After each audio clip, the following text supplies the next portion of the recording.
From murders to fatal crashes to natural deaths. Some calls will still get to me. Dick Hofacker has responded to all kinds of tragedy as a trauma intervention program, or TIP, volunteer. What am I going to do? What am I going to say? But when you get there, because the way we've been trained, it all just kind of just comes right to you. He gives victims' families emotional and practical support. To help them through the worst moment in their life. Just last year, 60 TIP volunteers responded to more than 4,400 scenes of tragedy.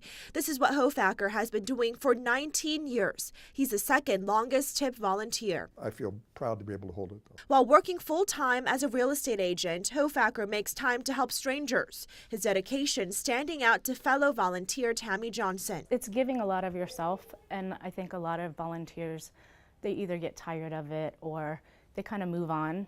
And for someone to do it for 19 years is just phenomenal. To give back that much of yourself for so long to the community, I think says a lot. Over the years, Hofacker has responded to a number of high-profile cases, including the 2004 murders of a mother and daughter. They were killed during a robbery of their downtown jewelry store.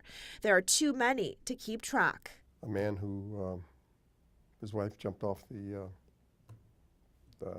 Hoover Dam. The sister had beat the baby so badly that the doctor said that it looked like she'd been thrown out of an 8-story room. My first worst call was 12-year-old boy.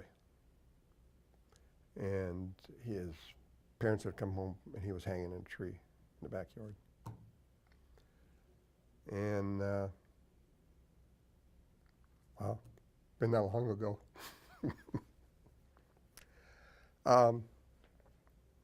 When his dad took my face in his hands, asked me to bring, I won't say the boy's name, bring my back to me. That was, wow. So that was probably my first worst call, and a lot of them since then, but it sticks in my mind. There are painful moments in people's lives that have touched his heart too. He admits it takes an emotional toll, and while many times the victims are too overwhelmed to thank the volunteers, he knows he's provided some support and help. And that's, I think, the biggest thing for me is I get to walk away, and it's going to affect me for a little while, and probably a lot of our volunteers. And these people have to live with it, and you only hope that you've helped smooth that for them a little bit and make it a little easier for them to live with that. And for him, that's enough to bring him back year after year, answering calls one after another.